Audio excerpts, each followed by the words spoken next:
தேர்தல் நேரத்தில் ஏதாவது முறைகேடு நடந்தால் 1950 என்ற எண்ணிற்கு தகவல் கொடுக்கலாம் என்று தலைமை தேர்தல் அதிகாரி ராஜேஷ் லக்கானி கூறியுள்ளார். சென்னை எத்திராஜ் கல்லூரியில் வியாழனன்று நடந்த தேர்தல் விழிப்புணர்வு நிகழ்ச்சியில் தலைமை தேர்தல் அதிகாரி ராஜேஷ் லக்கானி பங்கு கொண்டு பேசினார். அப்போது அவர் இந்த முறை அனைவரும் தேர்தலில் ஓட்டளிக்க வேண்டும் என்றும், தேர்தல் நேரத்தில் ஏதாவது முறைகேடு நடந்தால் அதனை படம் பிடித்து தங்களுக்கு அனுப்பலாம் என்றும் கூறினார். இந்த நிகழ்ச்சியில் IAS அதிகாரி சகாயம் பேசும்போது, அனைவரும் சமூக பொறுப்புள்ள குடிமக்களாக இருந்து தேர்தலை சந்திக்க வேண்டும் என்றும், வாக்காளர் பட்டியலில் பெயர் இருக்கின்றதா என்று உறுதிப்படுத்திக் கொள்ளுங்கள் என்றும் கூறினார். 1950ல உங்க எபிக் கார்டு நம்பர் எல்லாருக்கும் தெரியாதே, யார் இங்க வச்சிருப்பீங்க வந்தாலும் வரல, அதை அனுப்பிச்சீங்கன்னா உங்க பேர் ஆக்சுவலி இருக்கா இல்லையா?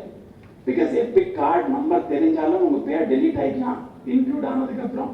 ஸோ தயவு செஞ்சு எபிக் கார்டு நம்பர் அந்த இந்த SMS அனுப்பிச்சாங்கன்னா உங்க வாட் இஸ் யுவர் நேம், இங்கே உங்க பேர் எங்கே பதிவாயிருக்கு அதெல்லாம் உங்ககிட்ட SMSல வரும். அதை அப்படி ஸ்டோர் பண்ணி வச்சிங்க. That itself is a booth slip. Because அதில் பார்ட் நம்பர் இருக்கும், எல்லா நம்பர் இருக்கும், போலிங் ஸ்டேஷன் இருக்கும், நீங்கள் எடுத்து காட்டினாலும் அவங்க தேடுறதுக்கு வசதியாக இருக்கும்.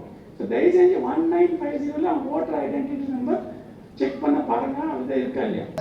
வாக்காளர் பட்டியலிலே உங்களுடைய பெயர் இருக்கிறதா உறுதிப்படுத்திக் கொள்ளுங்கள். வாக்காளர் பட்டியலிலே உங்களுடைய பெற்றோர்களுடைய பெயர் இருக்கிறதா உறுதிப்படுத்திக் கொள்ளுங்கள். உங்களுடைய பக்கத்து வீட்டுக்காரர்களுடைய பெயர்கள் இருக்கிறதா உறுதிப்படுத்திக் கொள்ளுங்கள். சூழ்நிலையிலும் நீங்கள் பணம் வாங்கிக் கொண்டு ஓட்டு போடாதீர்கள். இது உங்களுக்காக மட்டுமல்ல, உங்களுடைய பெற்றோர்களுக்கு சொல்லுங்கள்.